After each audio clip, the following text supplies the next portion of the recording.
아멘.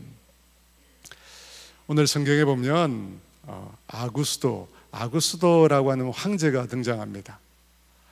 이 사람의 본명은 가이우스 옥타비아누스라는 사람입니다. 로마의 원로원, 우리나라의 국회 같은 곳이죠.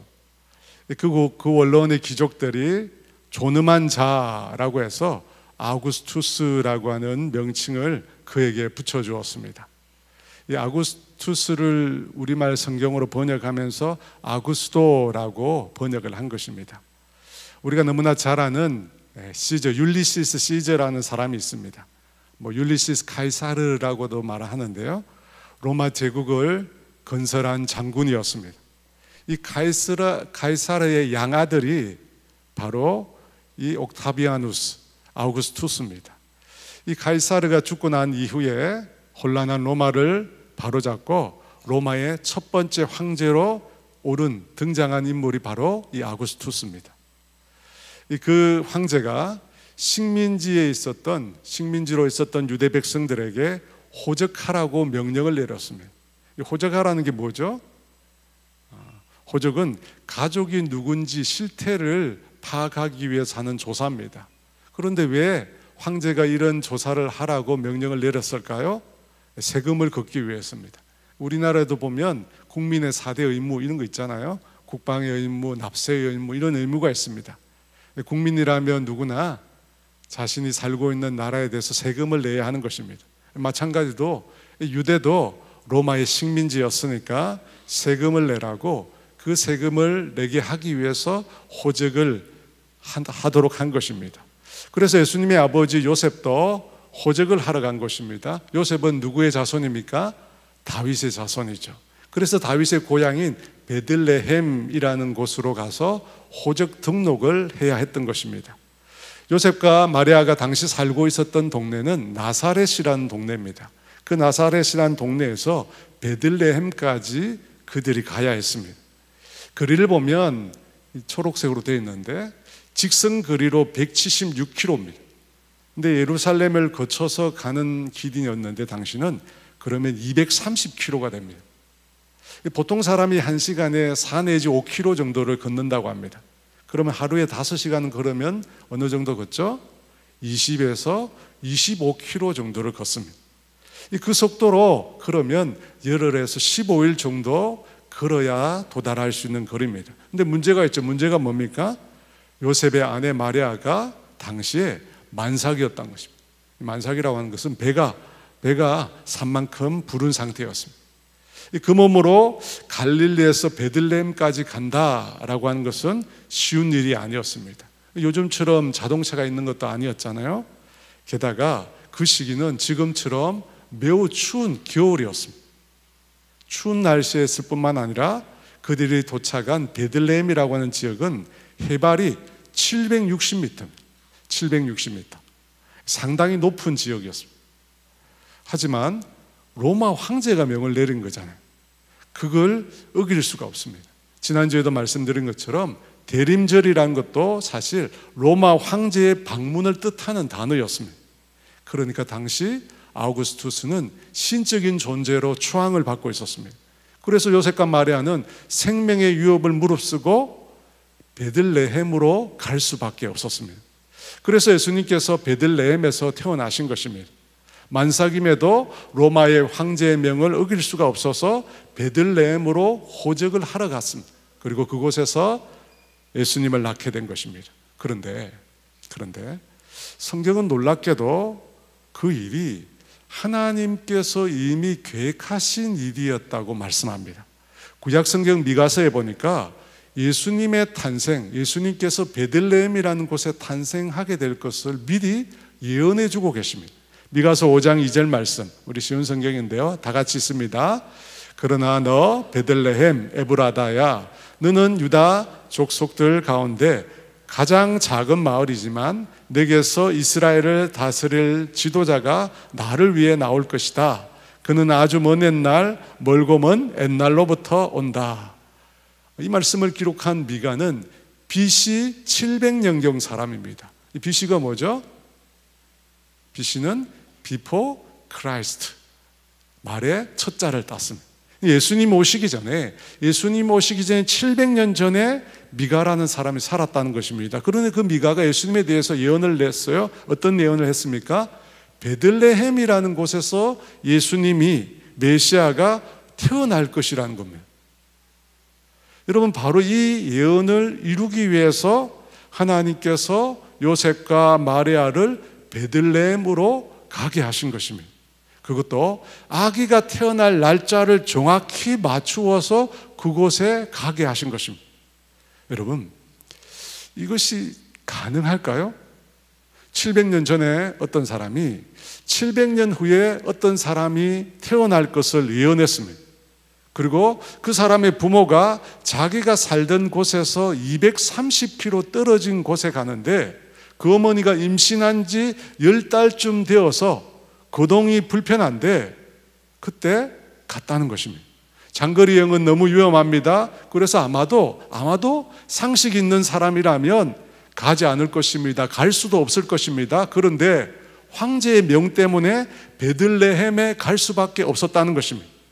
여러분, 이런 모든 일들이 우연히 일어날 수 있을까요? 절대 우연히 일어날 수는 없는 일입니다. 여러분, 이것은 철저하게 계획된 일입니다. 그런데 700년 동안 사람이 그 일을 계획할 수 있을까요? 여러분, 이것은 사람이 결코 할 수 있는 일이 아닙니다. 사람이 절대로 할 수 없는 일입니다. 그동안의 시간과 그리고 사람들 모든 상황을 다 통제해야만 할 수 있는 일입니다. 그래서 이 일은 바로 하나님이 하신 일입니다. 여러분, 하나님은 현존하는 이 세상 그 어떤 슈퍼컴퓨터보다 더 정확한 분이십니다. 그래서 모든 것을 계획하시고 그 시간을 따라서 이 일을 행하게 하신 것입니다. 야구 선수 중에 오타니라는 선수가 있습니다. 오타니, 일본 선수죠. 다 들어보셨죠? 전 세계 야구 선수들 중에 가장 몸값이 비싼 선수입니다. 그런데 이 재밌는 것은 이 선수가 자신의 야구 선수로서의 캐리어를 자신이 계획했다는 것. 17살 때 이 계획을 세웠어요. 그리고 19살 때 영어를 통달하고 트리플 A, 메이저리그 올라가기 직전의 리그입니다. 그 미국까지 도달한다는 것입니다. 그리고 20살에 메이저리그 성격하고 연봉이 $1,300만 자신이 받게 될 것이라는 겁니다. 굉장히 세부적이죠. 물론 생각한 대로 다 이루어진 건 아닙니다. 그럼에도 그가 세웠던 계획들이 많이 들어맞았습니다. 그 중에 하나가 월드 시리즈라고 하는 그 시리즈에 우승하는 것입니다. 그가 속한 LA 다저스라는 팀이 올해 우승을 했습니다. 그의 계획에 보면 26살에 자기가 우승한다고 했는데 올해 30살에 그 일이 이루어졌습니다. 사실 여러분, 이것도 대단한 거죠. 자기가 세운 계획대로 자신의 인생 가운데 이런 일들이 일어났습니다. 하지만 여러분, 하나님께서 하신 것에 비하면 아무것도 아닙니다. 하나님은 700년 전에 미가라는 사람을 통해서 예언하시고 700년 후에 그 일을 이루셨습니다. 미가의 예언 이전에도 예수님의 탄생에 대해서 수없이 성경에 많이 예언하고 있습니다.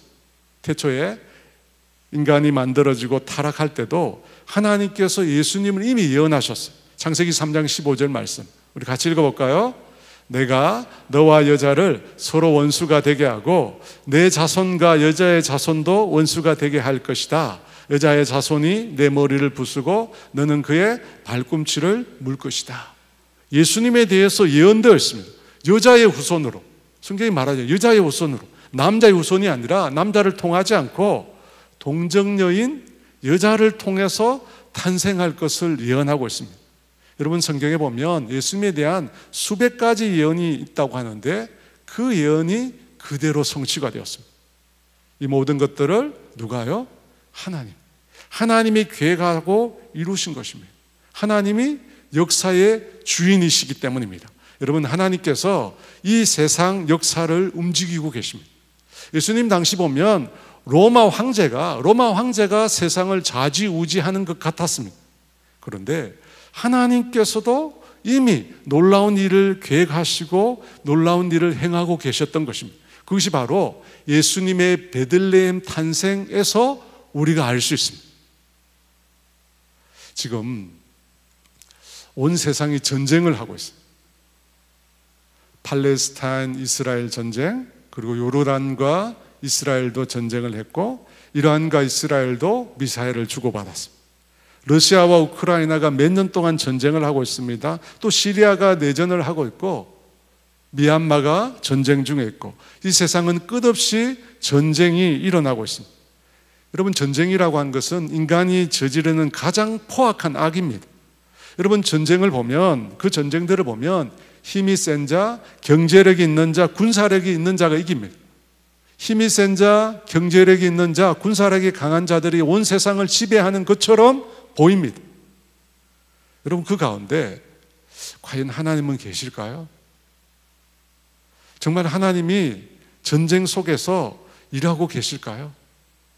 여러분, 분명히 우리가 깨달아야 될 사실은 이 전쟁 가운데도 하나님은 계신다는 거예요.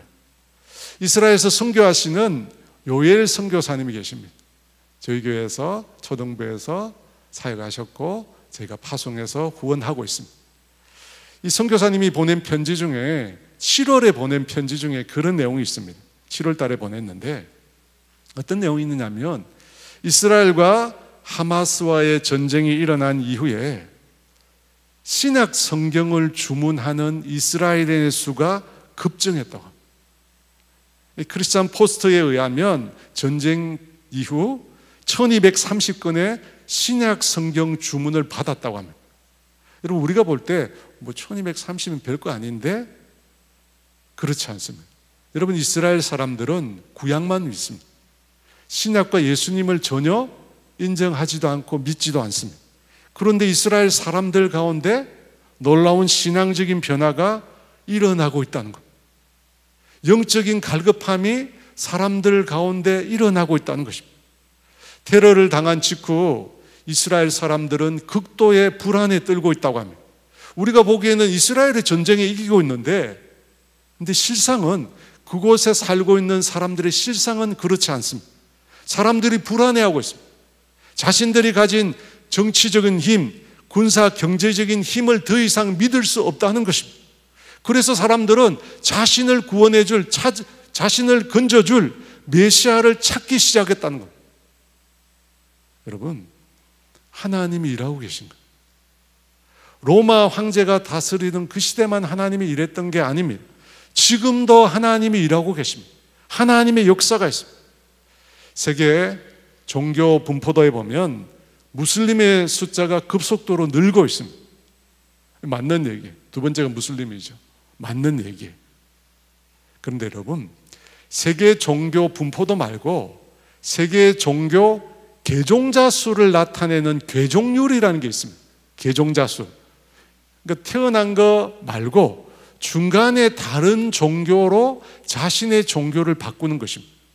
여러분, 이 개종지수라고 하는 게 있는데 어느 종교가 가장 많을까요? 여러분, 이 개종률은 기독교가 압도적으로 많습니다. 무슬림들은 개종률이 낮습니다. 태어나면 무슬림인 거예요. 근데 무슬림 사람들이 아기를 많이 낳잖아요. 그러니까 무슬림들이 급속도로 성장하는 것처럼 보이는 것입니다. 반면에 기독교는 어떻게 합니까? 열심히 전도합니다. 열심히 선교합니다. 세계 각지로 나가서 복음을 전합니다. 그래서 그리스도께로 수없이 많은 사람들을 이끌고 있습니다. 사랑하는 여러분, 하나님께서는 지금도 일하고 계십니다. 하나님께서 온 세상 역사를 움직이고 계십니다. 전쟁의 포화 가운데도 하나님은 일하고 계십니다. 이스라엘뿐만 아닙니다. 우크라이나 땅에, 시리아 땅에, 미얀마에, 아프가니스탄에 하나님은 계시고 그곳에서 놀라운 일을 행하고 계십니다. 여러분, 그와 같은 놀라운 일을 행하는 하나님, 그분이 예수님을 이 땅에 보낸 이유, 계획은 무엇이었을까요? 누가복음 2장 10절에 예수님을 보낸 계획을 이렇게 말합니다. 우리 같이 읽어볼까요? 천사가 그들에게 말했습니다. 두려워 마라, 보아라. 모든 백성을 위한 큰 기쁨의 소식을 가지고 왔다. 큰 기쁨의 소식이라고 합니다. 예수님이 오신 것이 큰 기쁨의 소식이라고 합니다. 이 큰 기쁨의 소식을 우리가 뭐라고 그러죠? 이것을 복음이라고 그래요. 복음. 복음은 큰 기쁨의 소식. 복음을 영어로 영어로. 우리 중고등학생들 영어로 뭐라고 그래요? 예? 영어로. 제가 귀가 나빴는지 잘 안 들리는. 굿뉴스. 맞아요. 굿뉴스. 맞네, 굿뉴스. 굿뉴스라고도 하고 가스펠이라고 합니다. 가스펠. 복음을 가스펠이라고. 근데 헬라어로 뭐라고 그러죠? 헬라어로, 제가 목사님 헬라어를 가르쳐 줄 테니까 꼭 기억하세요. 헬라어로는 유앙겔리온이라고 그래요. 아마 게임에서 좀 나왔을 것 같은데. 유앙겔리온. 이 유앙겔리온이라는 말을 예수님 당시에 쓴 사람이 있습니다. 여러분, 성경에만 나오는 게 아니에요. 유앙겔리온이라는 말을 처음 쓴 사람이 있어요. 오늘 처음 설교에 나왔던 아우구스투스라고 하는 사람이 이 유앙겔리온, 복음이라는 말을 썼어요. 우리가 아는 복음은 뭐예요? 예수를 믿음으로 죄와 그 죄의 결과인 죽음으로부터 우리가 구원을 얻는 것입니다. 그 소식을 유앙겔리온, 복음이라고 하는데, 이 복음이라는 단어를 아우구스투스라는 사람이 사용했어요. 로마의 초대 황제인, 지금의 서부 터키에 위치한 프리에네라고 하는 도시에서 한 비문이 발견이 되었습니다. 이 비문에 뭐라고 쓰여 있느냐면 아우구스투스 카이사르의 생일과 그 생일에 맞춰서 새로운 시작을 하라라고 하는 로마 법령이 나옵니다. 그런데 그 중에 유앙겔리온, 복음이라는 단어가 나옵니다. 여러분, 이 비문에서 말하는 복음이 무엇이냐면 로마 제국의 힘에 의해서 전 세계의 평화가 이루어질 것이다. 로마 제국에 항복하고 충성 맹세한 사람들은 멸망으로부터 구원을 받을 수 있다. 이 내용이 나옵니다. 여러분, 이 내용이 바로 아우구스투스에 한 팍스 로마나, 로마의 평화라는 것입니다. 당시 상황으로 보면 충분히 그럴 수 있어요. 로마가 아시아, 아프리카, 전 유럽, 영국까지 지배하고 있었습니다. 충분히 아우구스투스가 그런 말을 할 수 있습니다. 그가 다스린 로마에 의해서 진정한 평화가 이 땅에 도래할 수 있습니다. 그래서 복음이라고 말한 거예요. 하지만 그가 말한 평화, 복음은 오래가지 못했습니다. 아우구스가 말한 복음은 로마의 힘에 의해서 전 세계가 평화를 얻는다는 것입니다. 하지만 그 평화는 오래가지 못했어요. 그렇다면 지금 우리가 살고 있는 이 세상 사람들이 추구하는 구원, 복된 소식, 그것은 무엇일까요? 여러분, 이 세상 사람들이 추구하는 유앙겔리온, 복음도 아우구스투스가 말한 것과 다르지 않습니다. 사탄이 예수님을 세 가지로 시험을 하잖아요. 어떻게 시험하죠? 첫 번째는 돌들로 떡덩이가 되게 하라. 뭘 의미하죠? 떡을 의미하는 경제, 돈으로 세상을 구원하라는 것. 마귀가 예수님 앞에 첫 번째 했던 유혹은 돈으로, 물질로 세상을 구원하라는 것입니다. 두 번째, 사탄은 예수님을 높은 성전에 데리고 가서 뛰어내리라고 했습니다. 천사가 예수님의 발이 땅에 부딪히지 않도록 붙잡아 줄 것이라고 했습니다. 무슨 뜻입니까? 신비로운 능력을 통해서 세상을 구원해 보라는 것입니다. 세 번째는 사탄이 천하만국을 보여줬어요. 그러면서 자신에게 절하면 이 모든 세상을 다 주겠다고 했습니다. 곧 세상 권세를 통해서 세상을 구원해 보라고 한 것입니다.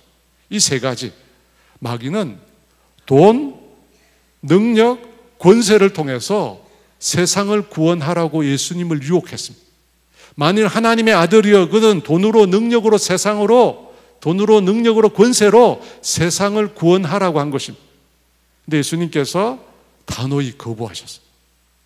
그렇다면 예수님은 무엇으로 세상을 구원하셨죠? 무엇으로 세상을 구원하려고 오셨을까요? 우리 자녀들에게 물어보겠습니다. 아는 사람 손 들고 하는 거예요. 예수님은 무엇으로 세상을 구원하러 오셨죠? 우리 김연아. 사랑. 땡. 자. 준우. 딩동댕. 준우는 목사님이 선물을 주겠습니다.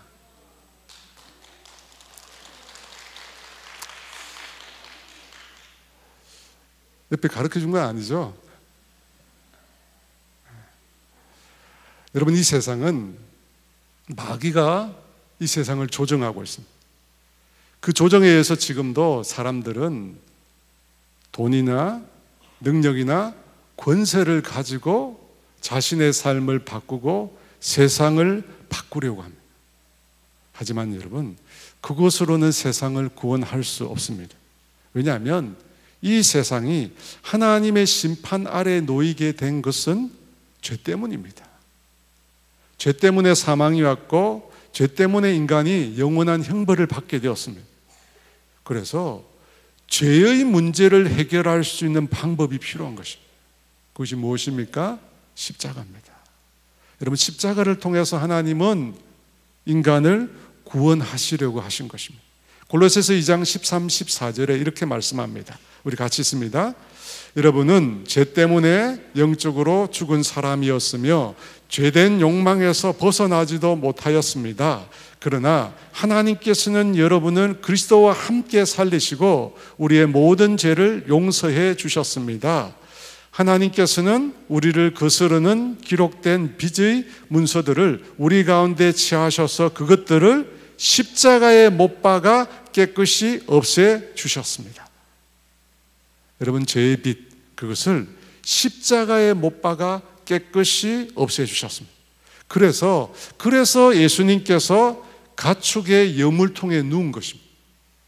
무엇 때문에? 먹이가 되기 위해서. 구유에 누이신 아기 예수는 세상을 구원하기 위해서 자신을 바치는 예수님을 상징합니다. 그 예수님을 향해서 천사들이 이런 노래를 부릅니다. 하나님께 영광이요 땅에서는 평화로다. 십자가가 하나님의 영광이라고 합니다. 십자가가 하나님의 영광이라고 해요. 예수님께서 십자가를 지시기 위해서 골고다를 향할 때 그것을 가리켜 하나님을 영화롭게 하는 것이라고 했습니다. 요한복음 17장 1절 말씀 같이 있습니다.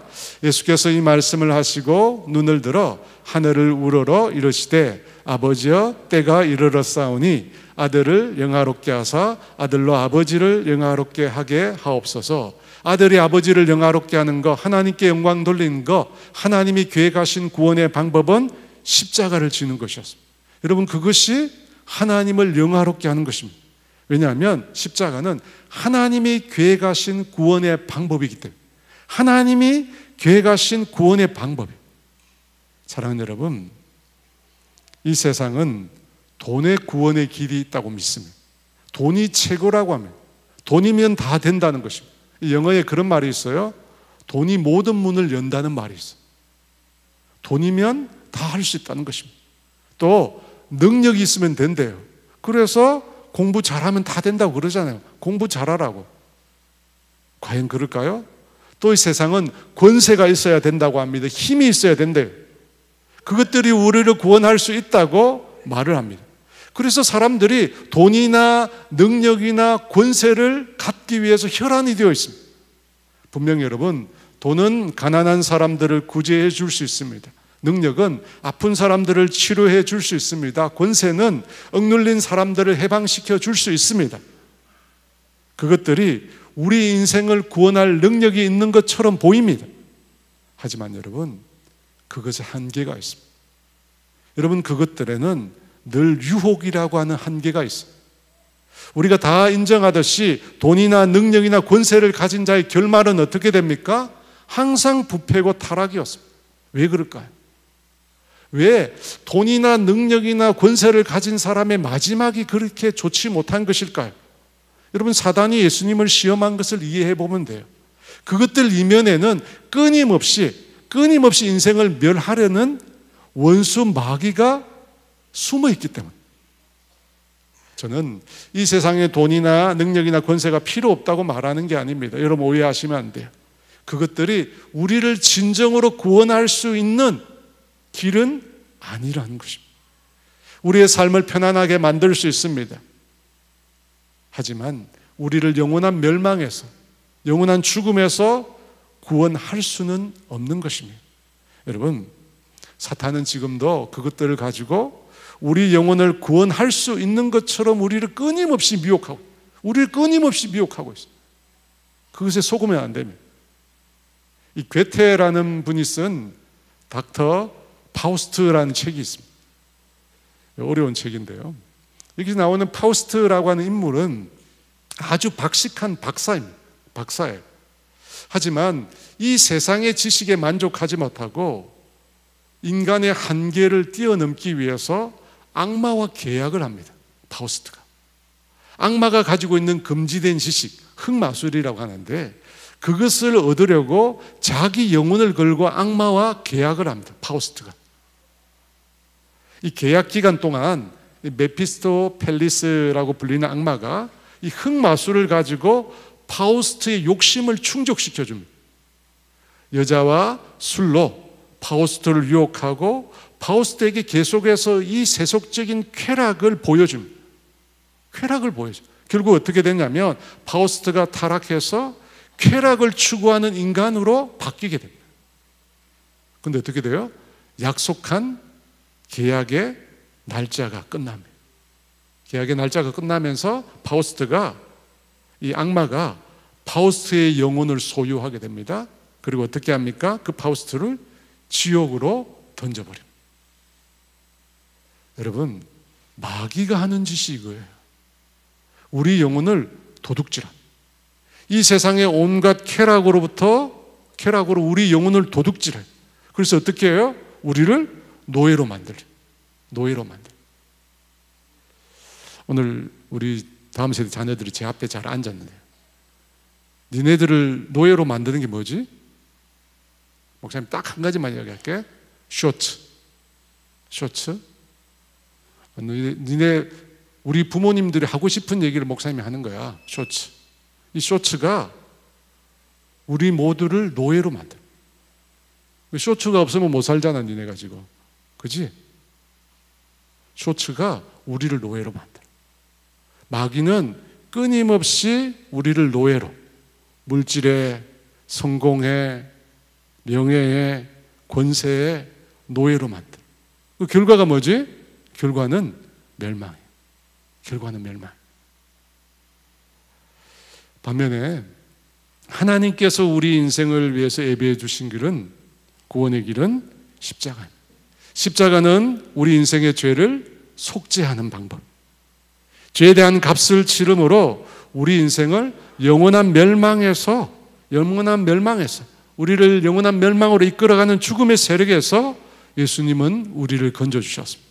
여러분, 그것이 하나님의 구원의 방식입니다. 십자가. 그러므로 십자가를 붙드는 우리 모두가 되기를 원합니다. 복음을 붙드는 저와 여러분 되시기를 주의 이름으로 축원합니다. 사랑하는 여러분, 보이지 않지만 하나님은 역사의 주인이십니다. 하나님은 지금도 일하고 계십니다. 그러므로 돈이나 능력이나 이 세상의 권세의 노예가 되지 마십시오. 우리가 정말 추구해야 될 삶은 예수 그리스도입니다. 그리고 그분을 따라 십자가를 지고 따르는 삶입니다. 그 예수님 생각하면서 우리 찬양하기를 원하는데요. 10월 27일 날 한국교회 연합집회에서 1300명인가요? 우리 찬양팀이 연합성가대가 부른 노래입니다. 웨이메이커라는 찬양인데, 아프리카 나이지리아에 있던 가스펠 싱어라이터 시나크라고 하는 중년 여성이 이 노래를 지었습니다. 당시 이것을 작곡할 당시 그녀의 마음속에 한국을 품으라는 성령의 감동을 주셨다고 합니다. 분단국가인 한국을 생각하면서 이 노래를 불렀다고 합니다. 이 찬양하면서 지금도 우리를 위해서 일하고 계신 그 하나님 바라보는 저와 여러분 되기를 원합니다. 주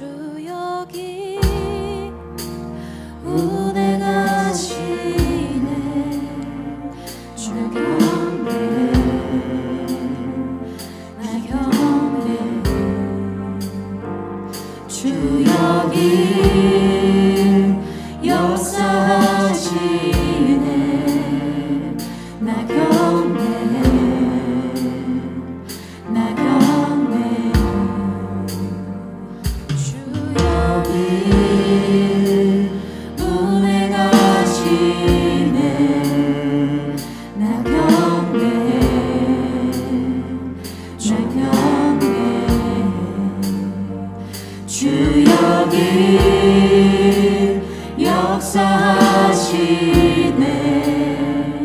나 경배해, 나 경배해. 세기를 만드시는 큰 기적을 행하시는 주, 그는 나의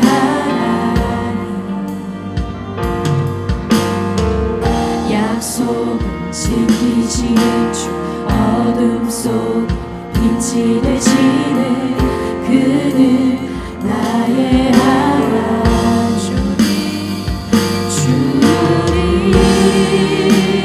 만드시는 주, 나 경배해, 나 경배해. 우리만 지시는 주, 나 경배해, 나 경배해. 큰 길을 만드시는 주, 큰 기적을 행하시는 주, 그는 나의 하나님. 약속을 지키시는 주, 어둠 속에 빛이 되시는 그는 나의 하나님. 나의 하나님, 나의 하나님, 나의 하나님, 나의 하나님, 나의 하나님, 나의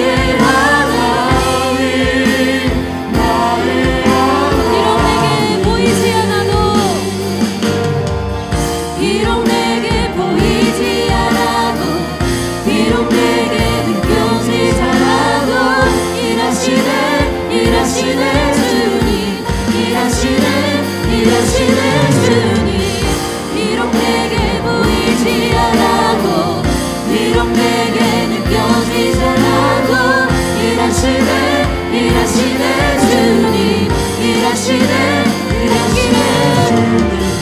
큰 길을 만드시는 주, 큰 기적을 행하시는 주, 그는 나의 하나님. 지키시는 주, 어둠 속에 빛이 되시는 그는 나의 하나님.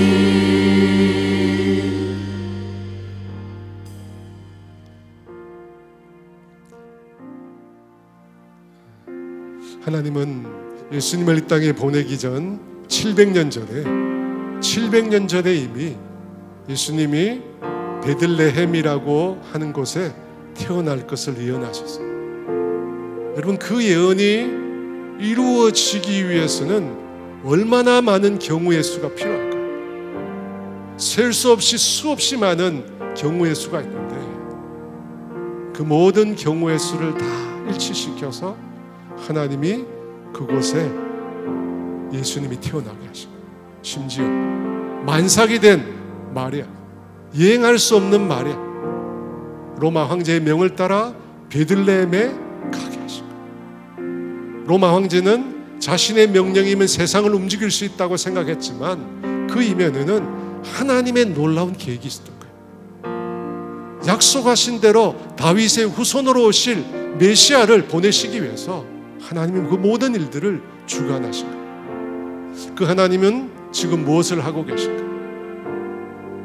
멀리 떨어져 있는 우리 땅에서 지구 반대편에 있는 그곳에 전쟁의 포화가 쏟아지고 있는 그 현장에 하나님은 그곳에서도 영혼을 구원하시기 위해 일하고 계십니다. 전쟁이라고 하는 인간이 만든 가장 포악한 그런 죄악 가운데도 하나님은 영혼을 구원하시기 위해 일하고 계십니다. 그 하나님이 오늘 여기 있는 저와 여러분을 향한 하나님의 계획이 없을까요? 각 사람을 향한 하나님의 계획이 없을까요? 있습니다. 있습니다. 여러분, 우리는 우연의 존재가 아니에요. 그냥 무심코 던져진 존재가 아니에요. 하나님이 계획하셔서 보내신 존재예요. 여러분, 우연한 존재가 아니에요. 그래서 우리에게 필요한 게 뭐냐? 그 하나님 아는 거예요. 그 하나님 믿는 거예요. 이 세상에 돈이나 권력이나 능력을 통해서 우리 자신을 풍요롭게 만들 수 있습니다. 하지만 우리 자신을 구원할 수 없어요.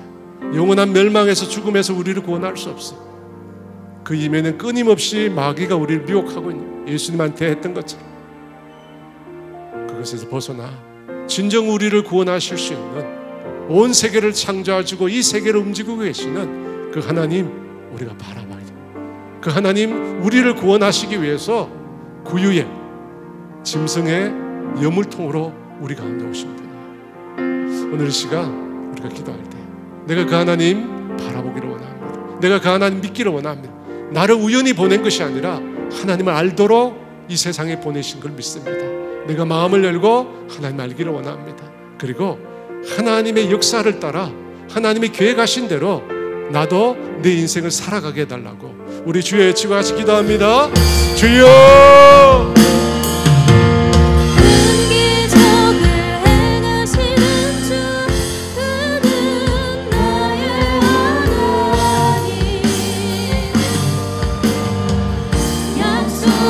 지키시는 주, 어둠 속에 빛이 되시는 그는 나의 하나님. 큰 길을 만드시는 주, 큰 기적을 행하시는 주, 그는 나의 하나님. 약속을 지키시는 주, 어둠 속에 빛이 되시는 그는 나의 하나님. 나의 하나님, 나의 하나님, 나의 하나님, 나의 하나님. 여러분, 우리가 한 번 더 기도했으면 좋겠는데 오늘 우리 자녀들이 하나님 앞에 나와서 너무 아름답게 찬양하고 율동으로 하나님께 영광 돌렸잖아요. 저는 오늘 이 자녀들이 드린 이 찬양 그리고 율동, 하나님을 기쁘시게 하는 이 일들이 우리 자녀들의 평생의 삶 가운데 이어지기를 소원합니다. 이 아이들이 주님을 인격적으로 만나서 언젠가 내가 예전에 하나님 앞에 그렇게 예배했던 거, 하나님 앞에 그렇게 찬양했던 거, 그것이 내 인생에 너무나 귀한 소중한 추억이었구나 라고 우리 아이들이 해고할 수 있는 그런 신앙인이 되었으면 좋겠습니다. 여러분 다 원하시잖아요.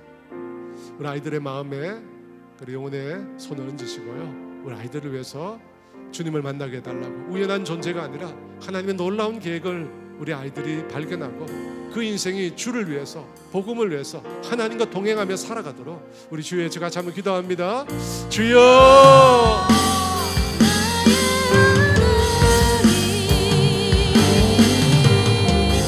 큰 길을 만드시는 주, 큰 기적을 행하시는 주, 그는 나의 하나님. 약속을 지키시는 주, 어둠 속에 빛이 되시는 그는 나의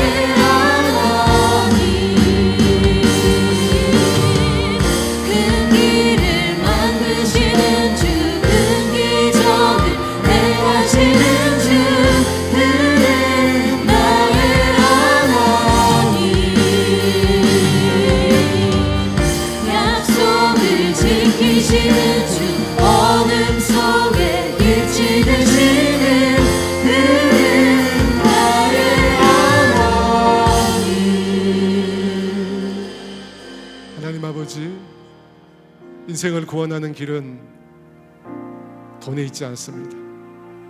돈에 있는 것이 아니라 능력이 있는 것도 아니고 권세에 있는 것도 아님을 알게 하여 주시옵소서.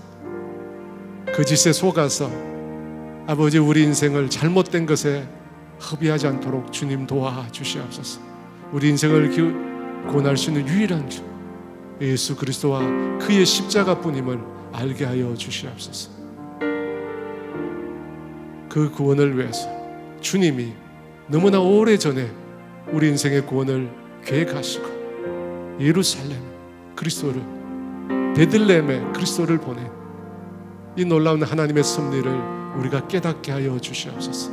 그리고 우리 각 사람을 향한 하나님의 놀라운 섭리를 깨닫게 하여 주시옵소서.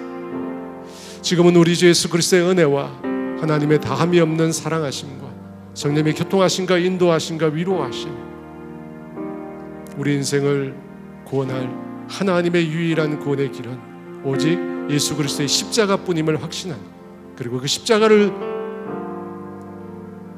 지고 주를 따르기로 결단하는 사랑하는 성도들 위해 이제로부터 영원토록 함께 하시기를 간절히 축원하옵나이다.